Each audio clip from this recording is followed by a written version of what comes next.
Et salut à toutes et à tous, on se retrouve aujourd'hui pour découvrir les 4 astuces qui révéleront le coureur qui est en toi. Donc avant toute chose, je vous fais cette vidéo au parc de Noisiel, là où se déroulera l'Oxytrail qui aura lieu le 24 juin 2018. Évidemment, le t-shirt qui va avec, ça fait plaisir. Et sans plus attendre, on commence tout de suite. Astuce numéro 1, avoir des bonnes chaussures. Alors pourquoi je te dis ça?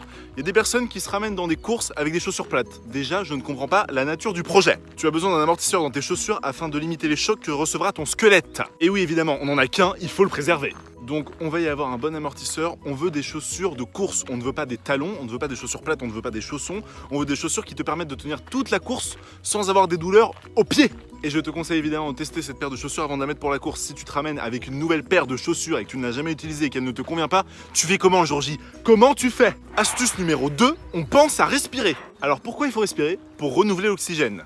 C'est-à-dire, pour faire simple, quand tu inspires de l'air nouveau. Et quand tu expires de l'air usé. Tout simplement. Si tu respires mal ou si tu fais de l'apnée, qu'est-ce qui va se passer? Tu vas avoir un pan de côté et ce pan de côté va t'handicaper pendant toute la course. Et c'est pas ça qu'on veut. Donc pense à respirer pendant toute la course, force-toi à inspirer, à expirer tout le long de la course. Si tu oublies ça, tu vas faire de l'apnée et ça c'est pas bon. Astuce numéro 3, ne pas se caler sur la vitesse des autres. Pendant une course, chacun réagit différemment et subit l'effort différemment. Tu peux pas te caler sur la vitesse de quelqu'un d'autre parce que ce n'est pas toi. Le but, c'est de finir ta course. Si tu te cales sur la vitesse de quelqu'un d'autre, ok, tu vas aller vite pendant 1 km ou 2, puis après tu vas régresser. Pourquoi? Parce que c'est pas ta vitesse, c'est pas toi. Reste toi-même.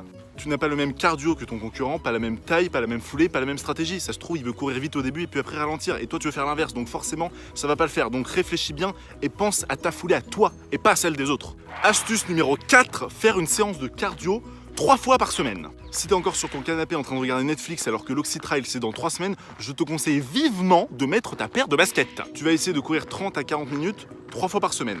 Un jour sur 2 si tu veux. Si jamais ça ne te convient pas ou c'est trop dur pour toi, tu commences par 10 minutes, puis après 15 minutes, 20 minutes, 25 minutes, 30 minutes, et puis on y arrive. Je te conseille donc vivement de faire ces 3 séances de cardio par semaine afin de te préparer à la course. Tu vas réenclencher ton corps, ton cœur, tes muscles, ça va te faire du bien. Tu vas perdre du poids si tu veux perdre du poids, tu vas améliorer tes performances, forcément, on est obligé d'adorer. Si jamais ce style de cardio ne te convient pas, tu peux aussi faire un autre style de cardio, c'est-à-dire le fractionné.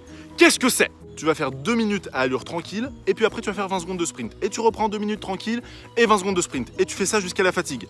Il y en a qui vont tenir 10 minutes, d'autres 20, d'autres 30, c'est pas grave, c'est votre niveau. Vous pouvez l'améliorer. Bien évidemment, ce fractionné est modulable, tu peux faire 1 minute 30 à l'heure tranquille, puis après 15 secondes de sprint. C'est toi qui vois, tu es libre de faire tes propres choix.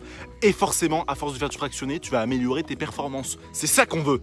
Et on récapitule. Point numéro 1, on pense à prendre des bonnes baskets. On ne vient pas en talons, on ne vient pas avec des chaussures plates, on prend des baskets de running. Point numéro 2, on pense à respirer. On ne fait pas de l'apnée, sinon tu vas avoir ton point de côté et forcément ta course va être beaucoup plus difficile. Donc pense bien à respirer, on inspire, on expire pendant toute la course. Point numéro 3, tu te cales à la vitesse de personne. Tu fais ta course à ta vitesse, tu ne regardes pas les autres, c'est ta course à toi, c'est pas celle des autres. À la fin, si jamais tu peux dépasser, t'as encore un peu d'énergie, tu le fais, tu augmentes ton rythme, tu fais ton petit sprint de la fin, mais surtout au grand jamais, au début, ne va pas courir comme un malade si tu vas pas tenir jusqu'à la fin. Et astuce numéro 4, tu peux d'ores et déjà t'entraîner 3 fois par semaine en faisant 30 minutes de cardio ou 40 minutes ou en faisant du fractionné comme je te l'ai expliqué. C'est bon, ça va te remettre la machine en marche et forcément tu auras des meilleures performances. C'est logique. C'est la fin de cette petite vidéo, j'espère qu'elle va t'aider à révéler le coureur qui est en toi. En tout cas, moi je t'attends le 24 juin pour l'Oxytrail. Forcément, je te ferai une petite vidéo avant sur la nutrition pour t'aider à bien manger quelques jours avant la course. Et si tu n'en as pas eu assez, je te laisse mes réseaux sociaux juste après, ainsi que ceux de l'Oxytrail, afin que tu puisses me poser toutes les questions que tu veux, car je répondrai à tout le monde. Et je te souhaite de bien te préparer et de réussir ta course parce que forcément, ça fait plaisir!